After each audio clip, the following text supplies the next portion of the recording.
मथुरा में श्री कृष्ण भगवान भी उधर बसना चाहिए। हनुमान उत्सव समिति तरफ నుంచి స్వాగతం సుస్వాగతం అన్న కార్ కొంచెం సైడ్ చేయండి అన్న ప్లీజ్ స్వామి గారు ముందుకు వెళ్తాం అన్న కొంచెం ప్లీజ్ అక్కడ జరగండి స్వామి గారు ముందుకు వెళ్తాం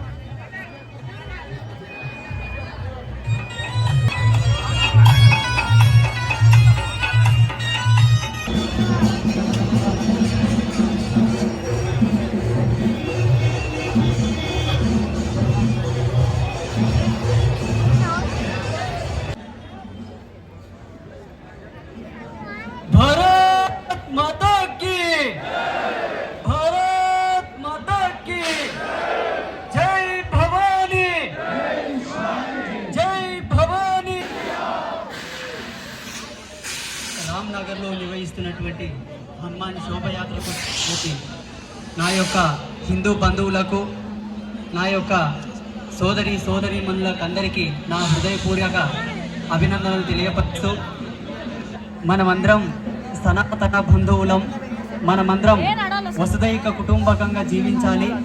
ఈ ర్యాలీని శాంతియుతంగా సామరస్యంగా కొనసాగించాలని కోరుకుంటూ, ప్రపంచ చరిత్రలో సనాతన ధర్మం ఏ ఒక్కరిపైన కూడా దండయాత్ర చేయలేదు, ఎవరి జోలికి వెళ్ళలేదు, ఎవరి గురించి మనం పట్టించుకోలేదు. మనం ప్రపంచానికి అవసరమైనటువంటి జ్ఞానాన్ని, ప్రపంచానికి అవసరమైనటువంటి శాంతిని, ప్రపంచానికే నాగరికత నేర్పినటువంటి ఘనత మన హిందువులకు ఉంది. కానీ ఈనాడు ప్రపంచమంతా మన వైపు చూస్తూ, ప్రపంచమంతా మనని ఏ విధంగా అయితే ఈ ధర్మం నాశనం అవుతుందో, ఏ విధంగా ఈ సంస్కృతి నాశనం అవుతుందో అని లెక్కలు కట్టుకొని పని కట్టుకొని మన పైన దాడి చేయడానికి ప్రయత్నం చేస్తున్నాయి. దయచేసి ఎవరో వస్తారు, ఆదుకుంటారు, కాపాడుతారని ఎవరు కూడా ఏమరపాటుగా ఉండవలసినటువంటి అవసరం లేదు. ఆ సమయమే గనక వస్తే, ఆనాడు జరిగినటువంటి సందర్భమే గనక మళ్ళీ వస్తే ప్రతి ఒక్క యువకుడు ఛత్రపతి శివాజీ మహారాజు వలె కదలాలి, ఛత్రపతి శివాజీ మహారాజు వలె కదిలి ప్రతిఘటించాలి. అలాగే ఈ ప్రపంచం లోపల ప్రతి ఒక్కదానికి ఆధ్యాత్మికతను, దైవత్వాన్ని, విజ్ఞానాన్ని ముడిపెట్టి జత చేసి నేర్పినటువంటి ఘనత మన ఋషులది, మన సాధువులది, మన యోగులది. ఈరోజు మనకు కావాల్సినటువంటిది ఈ దేశంలో అన్నిటికన్నా గొప్పది మన ధర్మాన్ని సంరక్షించుకోవడమే. మన ధర్మాన్ని సంరక్షించుకోవడం, మన దేశాన్ని కాపాడుకోవడమే మన యొక్క ముఖ్య లక్ష్యంగా మనమందరం జీవించాలి.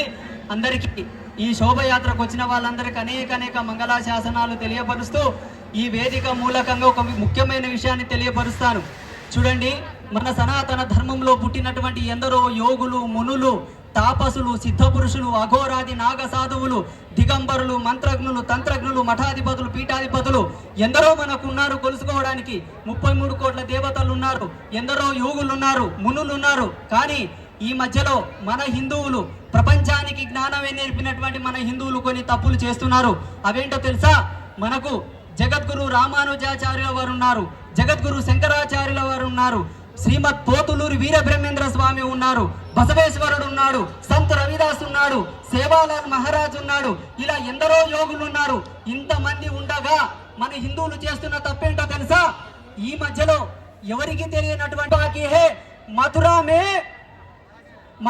में श्री कृष्ण भगवान भी उधर बसना चाहिए और काशी विश्वनाथ मंदिर के पास भी अपन जीत पाना है। ये सब जब होएगा तभी ही अपन पूर्ण सनातन धर्म से इस देश में अपन आधिपत्य में खड़ा रहेंगे बोल के मेरा उपन्यासाన్ని ముగిస్తాను. भारत माता की जय हिंद, जय हिंद. ఇప్పుడు మన గురు